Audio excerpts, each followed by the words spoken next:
Video ini merupakan materi kelima dan lanjutan dari video sebelumnya dari mata kuliah Komunitas Agama-Agama. Sebelum melanjutkan ke video tentang Komunitas Agama-Agama di Nusantara, perspektif agama dan keagamaan, sebaiknya ikuti terlebih dahulu uraian yang ada pada video sebelumnya, agar pemahaman dan gambaran materi lebih komprehensif dan menyeluruh. Saya sarankan untuk menonton video sebelumnya dengan mengklik tautan di bawah ini, atau dengan menelusuri Sabda Alam YouTube channel tentang pendidikan, agama, falsafah, seni dan budaya. Tetaplah bersama kami dalam perjalanan ini, karena kami akan menyajikan wawasan dan pemahaman yang mendalam tentang studi agama-agama. Kami berharap bahwa konten-konten kami dapat membantu Anda lebih memahami agama dengan cara yang ilmiah dan objektif. Jika Anda tertarik untuk mendalami isu-isu menarik lainnya tentang pendidikan, agama, falsafah, seni dan budaya, jangan ragu untuk mengikuti konten-konten menarik kami yang akan datang. Jangan lupa untuk mengklik tombol subscribe, aktifkan lonceng notifikasi, dan bagikan konten-konten kami dengan orang lain yang mungkin tertarik dan membutuhkan pada topik ini. Terima kasih telah bergabung dengan kami di Sabda Alam channel YouTube ini. Mari kita mulai petualangan pengenalan tentang metodologi studi Islam bersama-sama. Komunitas agama-agama di Nusantara, Indonesia merupakan negara dengan beragam suku, budaya, dan agama. Keberagaman ini merupakan kekayaan yang menjadi ciri khas bangsa Indonesia.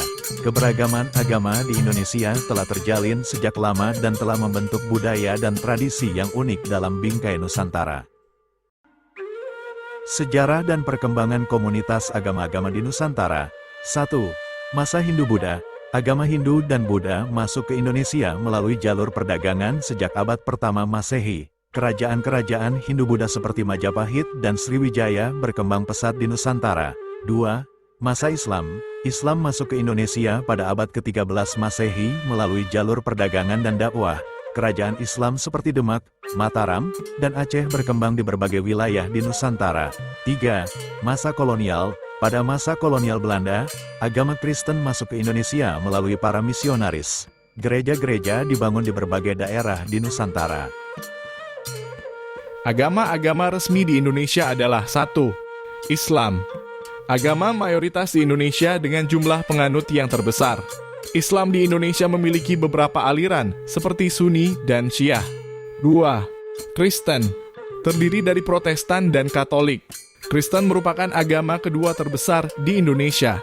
3. Katolik. Berakar kuat di Indonesia, khususnya di daerah-daerah tertentu.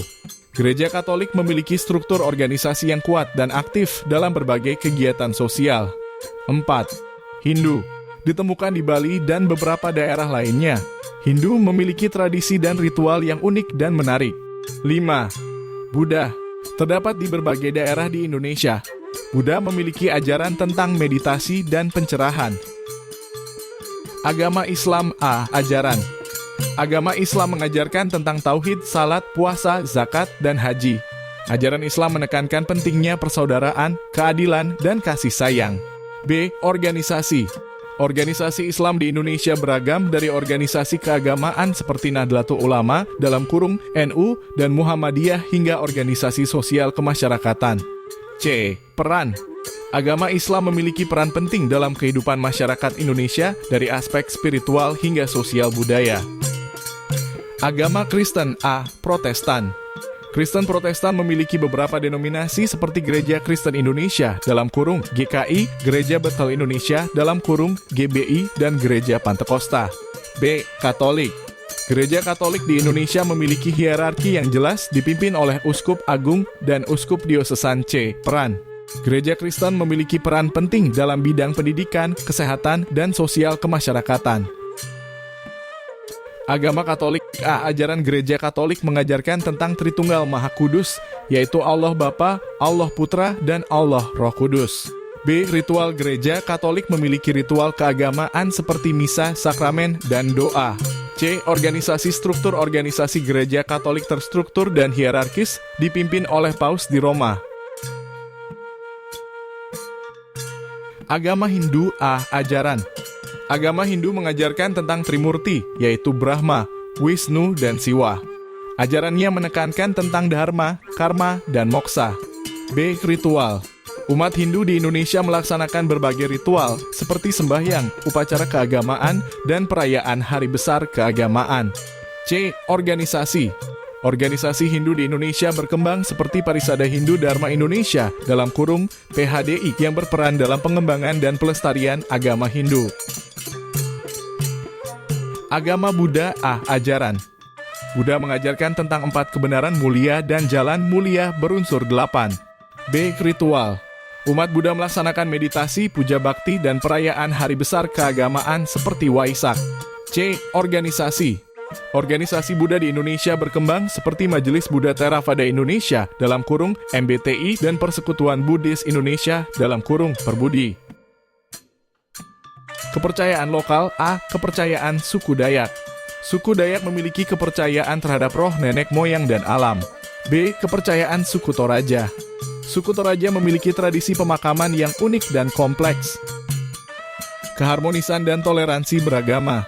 Keberagaman agama di Indonesia telah melahirkan budaya toleransi dan saling menghormati antarumat beragama. Hal ini menjadi bukti bahwa Indonesia merupakan negara yang menjunjung tinggi nilai-nilai kemanusiaan dan kerukunan. Terima kasih sudah mengikuti video ini dan semoga pemahaman kita tentang isu-isu seputar pendidikan, agama, falsafah seni dan budaya semakin terbuka. Jangan lupa untuk terus memperluas pengetahuan dan pemahaman kita mengenai agama-agama di dunia ini, karena dengan itu kita bisa menghormati dan memahami perbedaan agama dengan lebih baik. Sampai jumpa di video selanjutnya. Sebagai kalimat penutup, tentu jika Anda merasa video ini berguna, informatif, dan edukatif, kami menghimbau untuk memberikan dukungan dengan cara like, subscribe, dan share pada yang membutuhkan. Dukungan Anda akan membantu kami untuk terus menghadirkan konten-konten yang bermanfaat dan edukatif untuk semua orang. Terima kasih.